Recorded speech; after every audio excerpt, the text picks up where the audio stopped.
What's going on, everybody? This is Afro Think Tank. I want to talk some more about this Somali situation. I'm going to squeeze all the water out of this Somali rock. Okay, I'm telling you.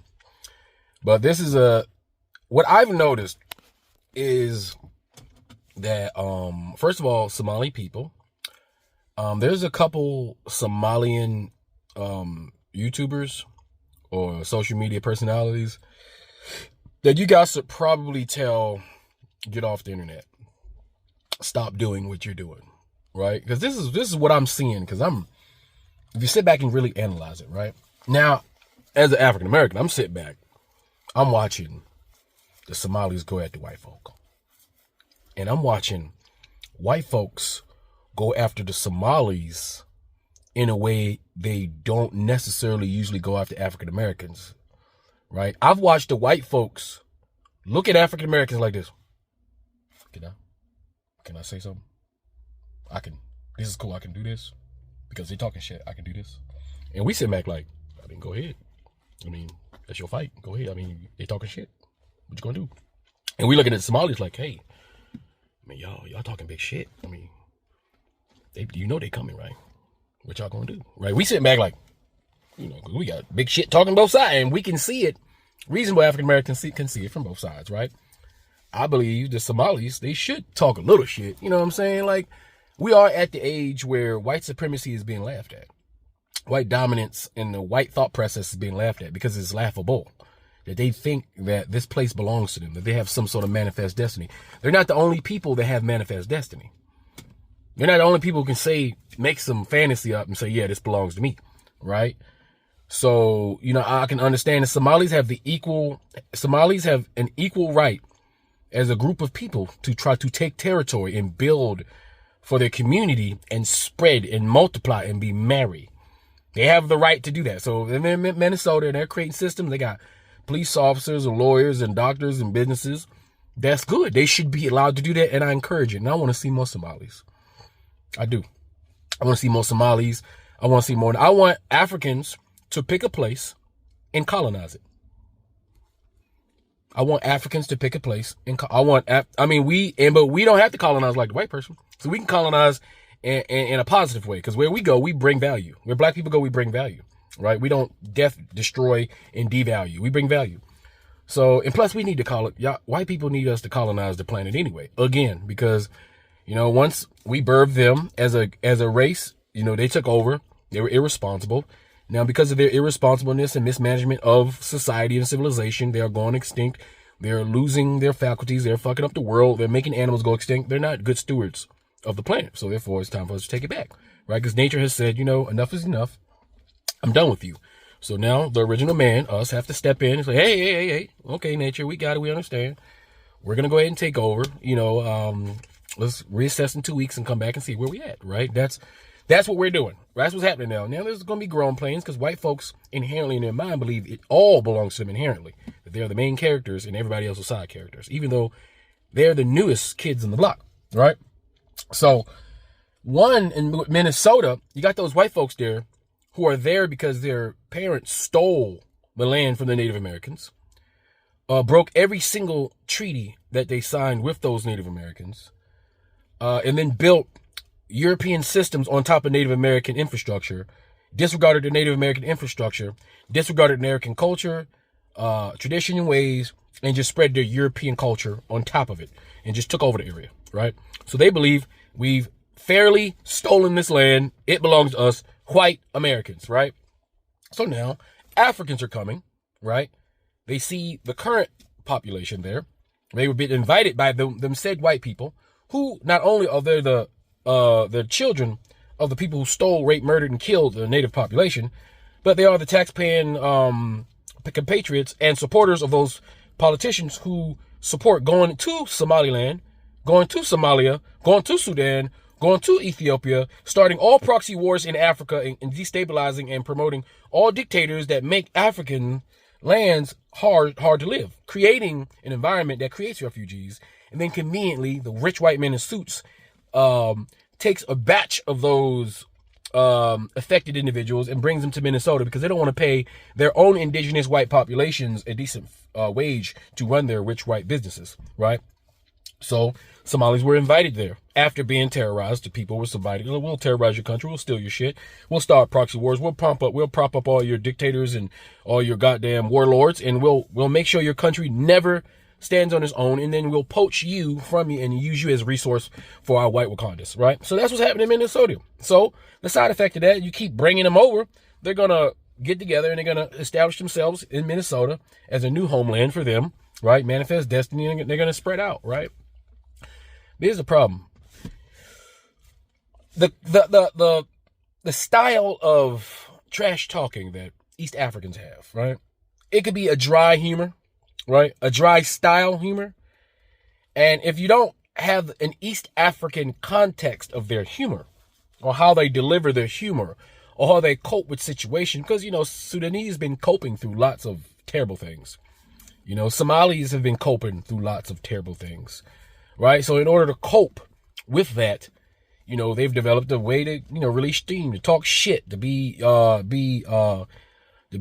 sarcastic, right? Is a form of comic relief, a form of expression.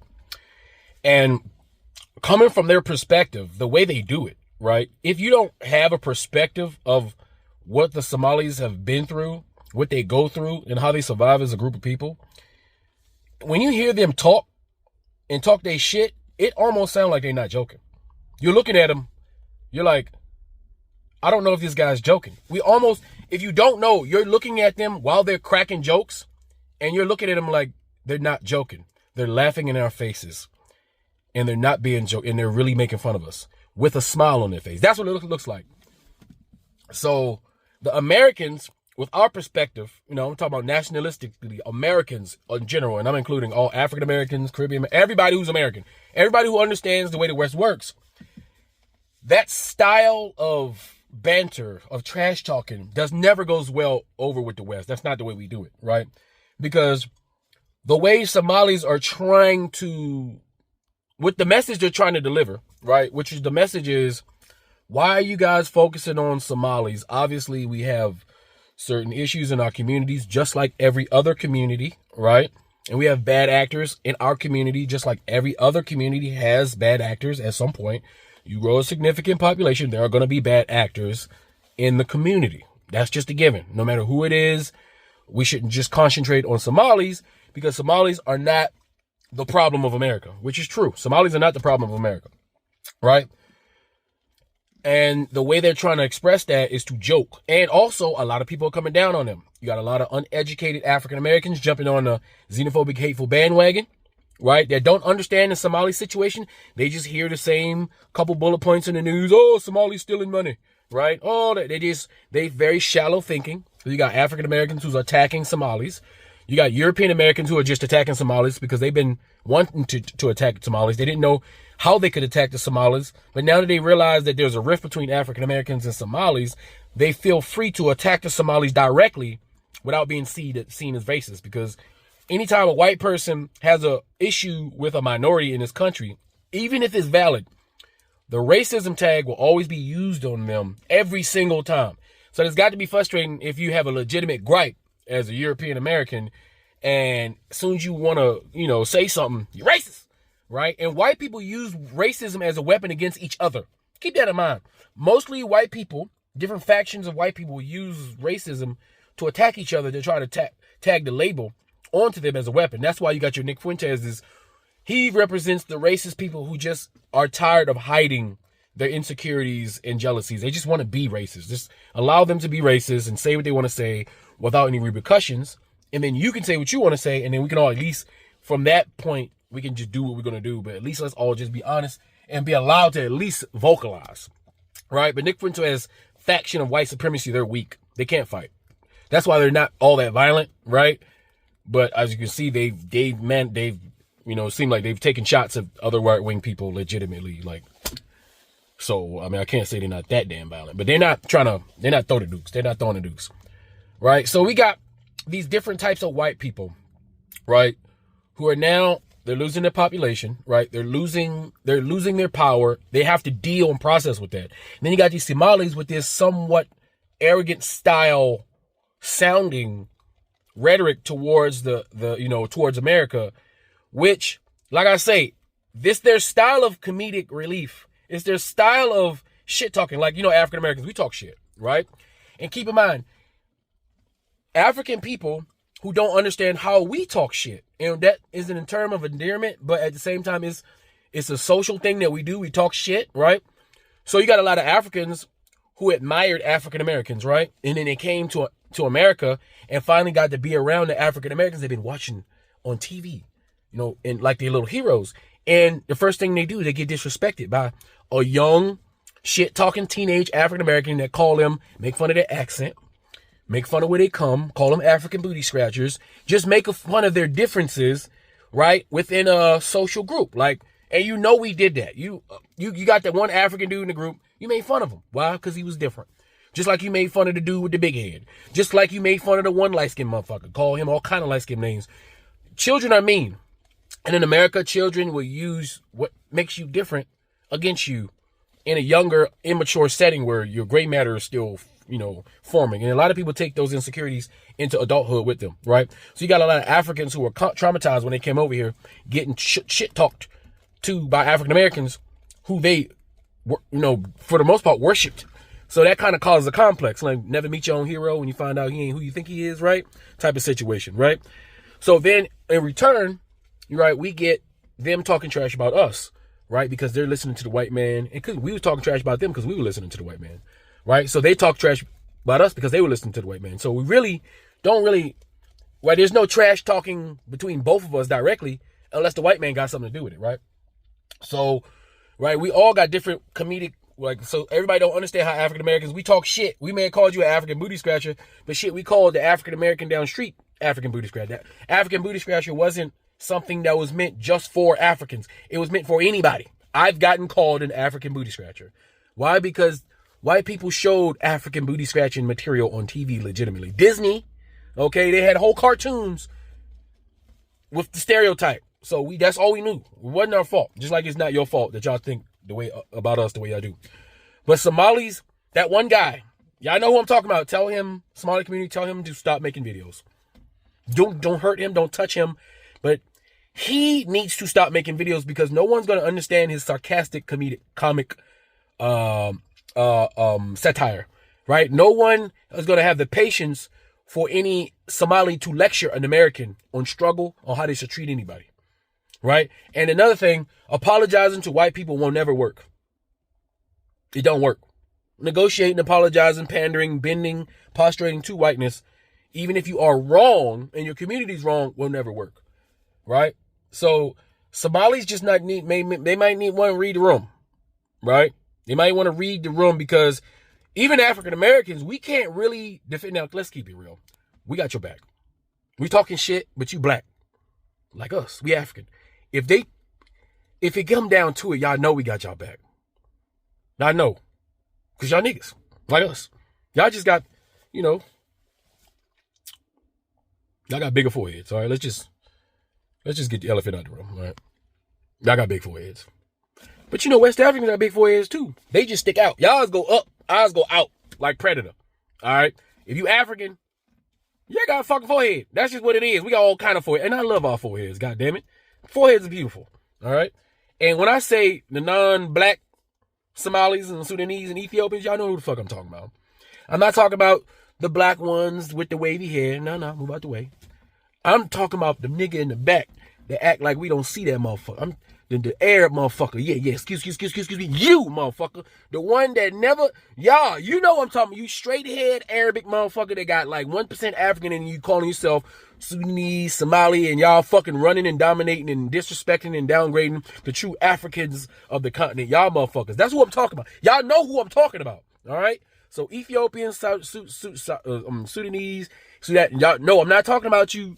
Y'all forehead ones with the long. I'm talking about the other ones in the back. The motherfuckers, all right? But y'all kind of got that Arabic. I don't know. Is this how Arabic people in their comedy? Because, Arabic people don't got a sense of humor like we do, right? They got a little different. They got to do shit a little different because of the laws and Sharia law and all that shit. They don't ain't just outwardly expressing your emotions and feelings. So maybe sarcasticness might be the only way you can get a point across, right? So maybe y'all have taken on too many Arabic traits. And the thing is, us black people, we can see what you're trying to say, but it's still coming off. It's not landing. You know what I'm saying? It's not landing the way y'all want it to land, and it's landing terribly. And white America is losing their like y'all pissing them off. Like y'all really pissing off white America, which, you know, racist white America, right? Because the regular white Americans, they loving this shit. They fucking loving this shit. They eating this shit up. All right. We all eating it. Listen, we all eating it up, but some of y'all are better at doing it than the others. Some of y'all, that one guy, y'all know him, tell him to stop making videos. Just get him, just take a break. All right.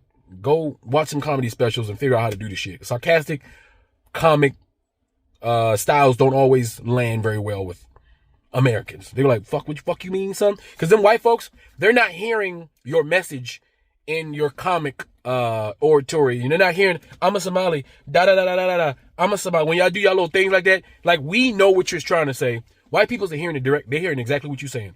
I'm a Somali. Of course I'm taking money from the government, people of America. When white people hear that, they're like, do you hear what that Somali just said? He just said, of course he's taking the money. They didn't hear any sarcasm. They heard what you said, and they're going to take it that way. Got to understand that, right? Everybody don't get it, right? So, anyway, I just want to talk about that. I just honestly believe that's what's happening, right?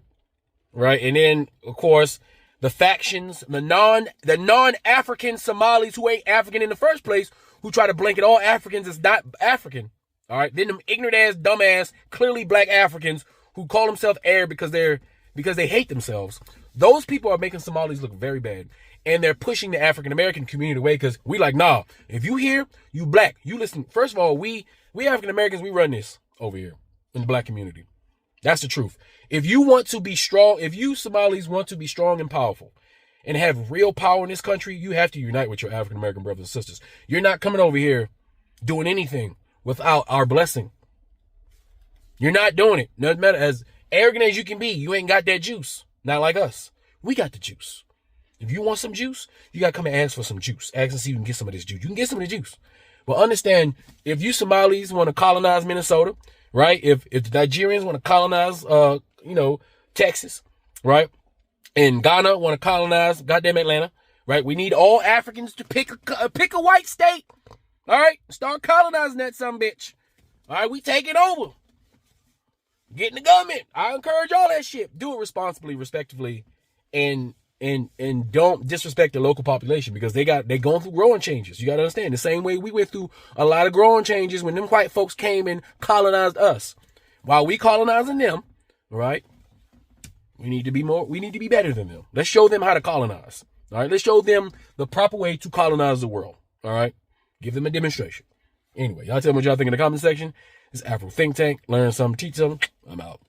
First things first, I'm actually so shocked that Trump is attacking us. I think Trump should be thanking us in multiple ways, and I'm going to explain. First things first, I think we are a good example of what the American dream can look like. Like, Somali Americans, and it's making me sad and it's funny. Like, I know Somali people are very funny. We're like the class clan who also happens to be valedictorian. Somalis in Minnesota are so successful. I take multiple trips a year to Minnesota, and I leave so inspired. You have Somali-owned law firms, Somali-owned pharmacies, Somali-owned everything you can think of, and it's so inspiring to see that what my community could do in just 30 years. Literally, we came to this country not speaking English, not knowing anything. We're black, Muslim, we're immigrant, and we're able to be that successful. It should be really applauded. Like, I need Trump to stand up and applaud for us because it's shocking. Literally, my friend just moved to Minnesota, and she was telling me how when she gave birth, it was an all Somali staff. Her midwife was Somali. Her doctors were Somali. Her nurses were Somali. Like, that is so beautiful to see, and it should be celebrated, okay?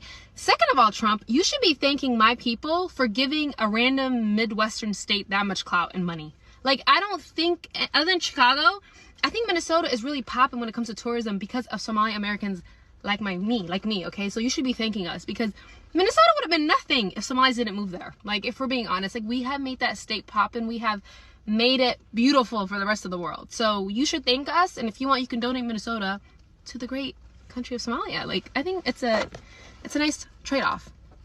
And last but not least, I'm so happy that people are discovering how funny, witty Somali people are. We're very confident, and although Trump said what he had to say, like, I want him to know, Yani, like, it didn't even, like, bother, like, it didn't do anything to our we've heard everything you've said before. People always make fun of Somalia, da-da-da. but I still think I'm better than everyone. Like, God has made me Somali Muhammad. Like, I'm okay. I'm okay. On top of that, I'm Somali American, broski. Like, I'm winning on both sides. But yeah, it's just nice to see that everyone's realizing Somali people are very funny, very confident. And that's never gonna change. It has not changed since colonial days, baby boy. And it's not gonna change because somebody right now decided to make fun of us. We're actually winning the war, so. But yeah, that's all I have to say. Somalis were only attacked not just because of the disdain that some Westerners have towards black people, calling the whole African continent a shithole, but it was because of Black Hawk Down. The repugnant languages and words that have been used to describe Somalis, such as garbage and savages, is mainly stemming from this video that shocked America and shocked the Western world. Under the guise of humanitarian aid, the West will go into certain countries deemed third world and then extract and exploit them. And I guess in this case, the Somalis had enough and they retaliated, leading to some of the worst casualties since the Vietnam War. More than 18 American soldiers died. Soldiers dragged through the streets. It really shocked America. 60 Minutes was able to obtain this surveillance video, which has not been seen publicly until now. Here you can see the very beginning of the mission. Houghton was flown in on one of these little bird helicopters to the target building, which was quickly enveloped in clouds of dust. Then, from this rooftop, with his men under fire, Houghton watched as the lead Black Hawk Super 6-1 headed towards him. This is Super 6-1 moments after it was hit by a rocket-propelled grenade, spinning out of control before it's torn apart on impact. Bear in mind, the operation was only meant to take about 60 minutes. It ended up lasting for 18 hours of just combat. If it wasn't for Malaysian and Pakistani forces, it would have just been a bloodbath. Somalis are strong, they're resistant, and they're unified. And they've always had a warrior spirit. Nevertheless, Somalis, just like other third world countries or countries that were colonized, the only reason why they're in Western countries is because the West has been dealing terribly in those countries. For instance, like the Congo. You can't have your cake and eat it. That's not how the world works.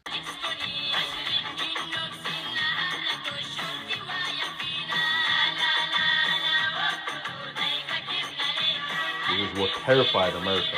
You see?